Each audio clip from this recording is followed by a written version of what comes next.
Estamos entonces en comunicación con Alejandro Roa, que es docente y economista. Alejandro, buenas tardes. Te saluda Lautaro Pérez, Emiliano De Lucci y Cristian Secul Justi desde Todos a la Cueva. ¿Qué tal? ¿Cómo estás? Buen tal? día.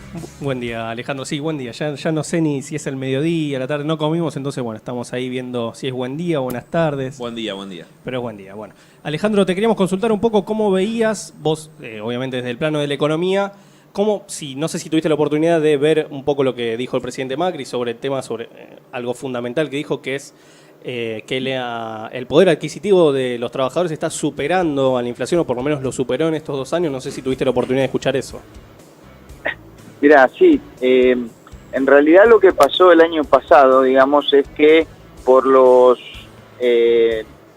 algún tipo de salario, no todos los salarios, hay algo que mide el INDEC, que son los salarios en blanco, pero también los salarios que son en negro, y la verdad que hay un resultado que a veces lo daba también en el gobierno anterior, donde los sueldos en negro, para decirlo algo que todos entendemos, dieron un aumento por encima de los salarios en blanco. Hay algunas contradicciones de la medición, pero la verdad es que la economía argentina creció el año pasado y no hay otra forma de explicarlo con que en los últimos meses la inflación aflojó un poco y los aumentos de salario que se dieron al final armaron este combo que entre la obra pública, el sector de la construcción y una mejora de los salarios en los últimos meses, la economía creció más de un 2%. Lo que sí no dijo el presidente es que los salarios habían caído muchísimos en el año 2016 y hoy estamos en una situación peor que en la de 2015. Por eso digo, hay que decir todo, no solamente lo que conviene en un discurso de inicio de sesiones legislativas. Lo que me parece que tampoco se dijo es que esos aumentos de sueldos del año pasado se dieron con una situación donde el empleo en general no se recupera desde el año 2015 y los 2 puntos de desempleo que se incrementaron del 2015 para acá no se recuperaron. Si bien el año pasado el empleo, digamos, los empleos, unos 200.000 puestos de trabajo, para que el desempleo no aumente, esto quiere decir tendrían que aumentar por lo menos en 500.000. La situación es que puede aumentar el empleo, pero si la gente que busca trabajo o los chicos que se incorporan a la fuerza de trabajo está por arriba, el desempleo sigue aumentando, que es lo que está pasando. Y a eso hay que sumarle que el empleo que comenzó a ver en este gobierno es un empleo de menor calidad y con sueldos más bajos. Como los que crecen no es la industria, que en general tiene los sueldos más altos, sino el sector servicio y la construcción, que son salarios que muchas veces son en negro y con sueldos menores. Lo que también cayó con este gobierno es la calidad del empleo. Entonces tenemos una verdad media. El año pasado, para fin de año, aumentaron un poquito los salarios por arriba de la inflación. Eso hizo que la economía repuntara, pero todos los otros indicadores de empleo están a la baja. Alejandro, vos hablaste de calidad de empleo y de empleo en negro. En ese sentido, el presidente dijo que anunció un gran plan de blanqueo laboral, que es un poco lo que se mira. Todos los gobiernos están preocupados por ese 30, 35, 28% de empleo en negro que no se disminuye. ¿Lo ves viable el plan que anunció Macri? ¿Conocés los pormenores? Mira, en general, un gobierno que tiene la cabeza del sector empresario, ese tipo de blanqueos, tanto el que se hizo con los capitales en el exterior, como los que se hace ahora con la excusa de mejorar el empleo, son para salvar o para que aquellos empresarios que estuvieron en forma ilegal contratando trabajadores dejen de estar en esa situación. Digo, no tiene otra característica que salvar o disculpar en términos impositivos al sector que ellos representan. Para que aumente el empleo no hay una magia de decir ahora que el empleo es más barato o que te hago un blanqueo, voy a contratar más trabajadores. La única magia que existe es que aumente el mercado interno. esto ha pasado también en los 90 y está pasando ahora. Aunque vos le bajes los impuestos al trabajo, o aún el gobierno quiere bajar los salarios en forma del poder adquisitivo, eso no te va a generar nuevo empleo. Lo que te va a generar el empleo es que la economía comience a crecer, y más que la economía en su conjunto, el mercado interno. Nadie va a contratar un trabajador porque es más barato. Los empresarios contratan un trabajador porque venden más, y eso no está ocurriendo. En ese sentido, el gobierno hace un paralelismo entre inversión y crecimiento, ¿no? Uno los escucha a los principales funcionarios y pareciera que cuanto mayor inversión, mayor crecimiento. Y Macri dijo ayer que la inversión había crecido 11% con respecto al año pasado, por lo que pudimos constatar es aparentemente cierto, pero no se dijo qué tipo de inversión es, ¿no? Uno da la sensación que es más inversión especulativa o capitales que vienen a especular que productiva. ¿Vos qué visión tenés de esto? Mira, son dos cosas. Ese 11% es inversión, digamos, no especulativa. No obstante eso, hay un porcentaje muy alto que es construcciones, no es nueva inversión, por ejemplo, en maquinaria y equipo, que no te genera mayor empleo o no apalanca el empleo. El tema más o menos es así. El Producto Bruto Interno de la Argentina, el 70% es el mercado, es el consumo. La inversión no llega ni al 8 o 9%, o sea que un 11% que aumente la inversión no te va a apalancar el crecimiento. Vuelvo a la respuesta anterior, lo único que te va a hacer crecer con inclusión es el aumento del consumo interno. Está bien que la inversión haya aumentado, pero la verdad que eso tendría que estar aumentando un 30 o un 40%, porque eso te estaría dando cuenta de que como aumentó la demanda, los empresarios están invirtiendo. Digamos, un poco la respuesta anterior. Si no hay mercado interno, los empresarios no contratan trabajadores ni invierten, que digamos son dos caras de la misma moneda, ¿no? Vos compras claro. Una máquina y después contratás 3 o 4 trabajadores más. Entonces, siempre son verdades a media. Lo que sí creció fundamentalmente la inversión de corto plazo o especulativa, que no es ese 11%, al contrario, eso se ha incrementado más de 100, 200%, y sí, esa es la inversión que no te genera empleo y te genera muchas dificultades, como que el dinero, en lugar de ir a la inversión productiva, si tiene semejante rentabilidad como es las tasas de interés que hay hoy en la Argentina, imagínate que nadie va a poner una empresa o va a mejorar su producción, sí, es mucho más fácil hacer un clic en la computadora y enviar esos ahorros a una posición financiera. Entonces, si vos tenés el mercado interno que no crece y el cascabel de la tasa de interés alta, no hay ninguna motivación para que aumente la inversión en forma sostenida.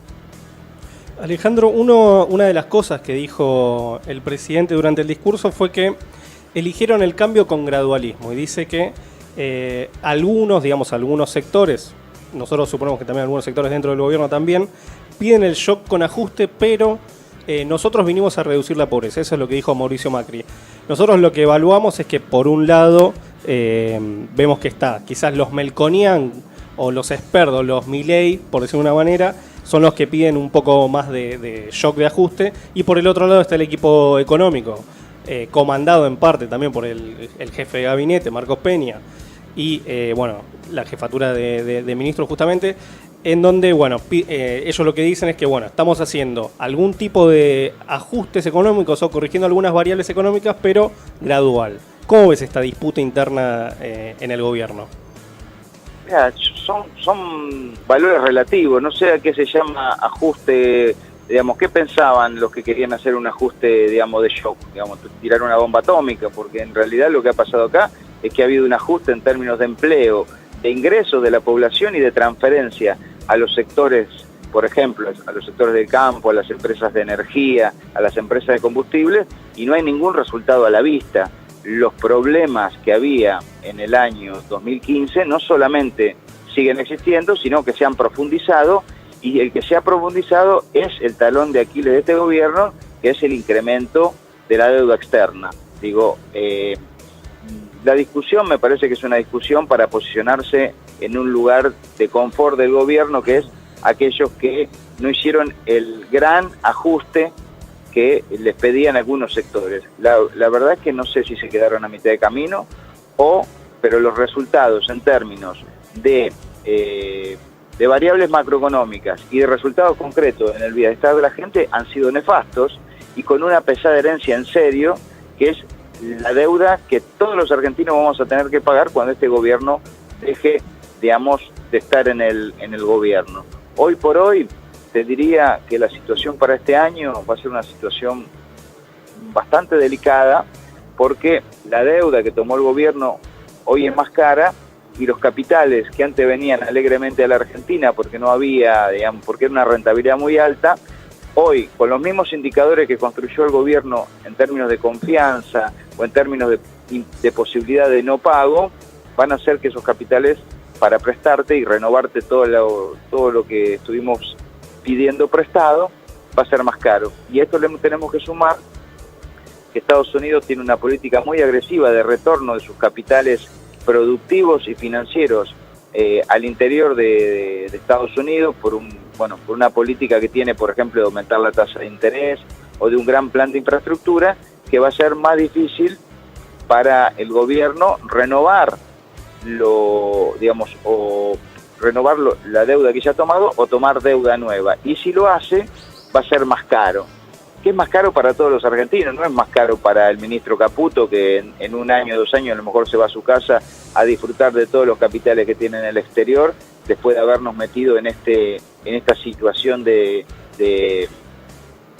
diría casi de posibilidad de no pago de una deuda que hoy a $1.20 todavía es pagable, pero con $1 que siga aumentando, la deuda se van a tornar impagable. Pensá que no es lo mismo tomar una deuda en pesos o emitir en pesos que tomar esta deuda en dólares para cubrir agujeros fiscales. Digo, esta política es una política que se practicó en los años 90 y terminó en el crack del año 2001.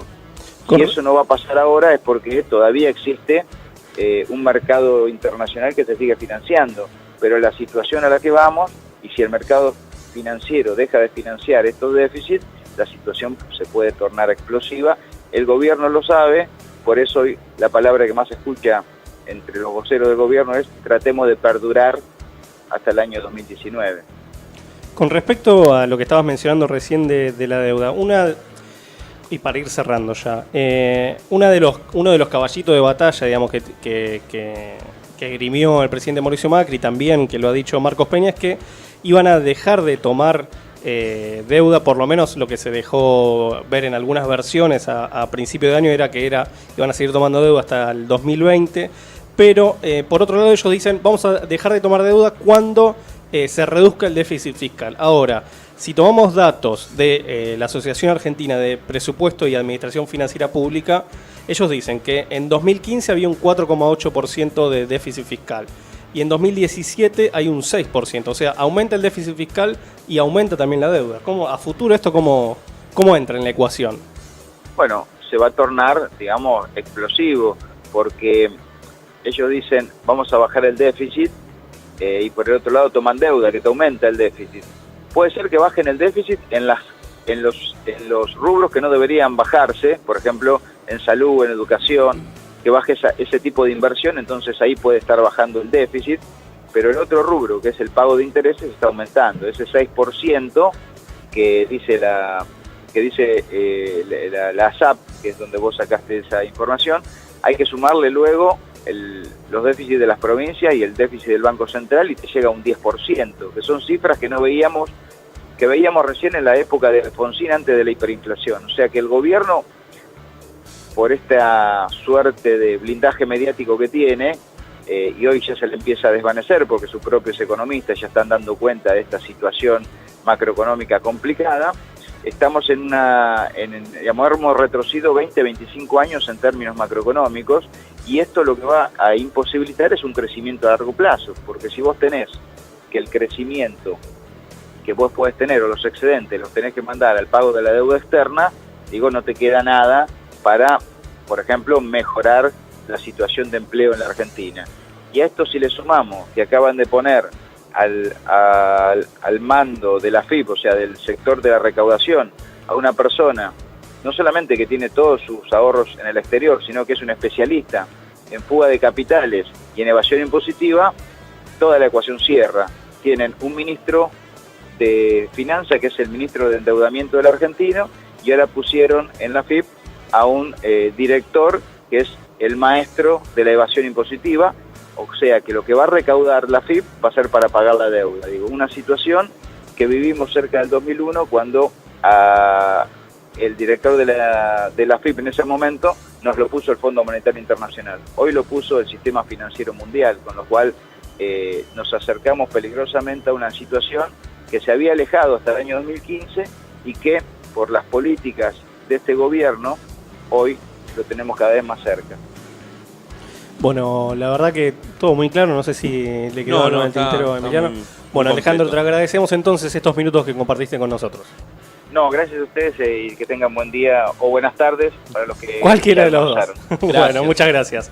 Escuchábamos entonces a Alejandro Roba, economista y docente. Entonces nosotros nos vamos con Divididos y Basta Fuerte.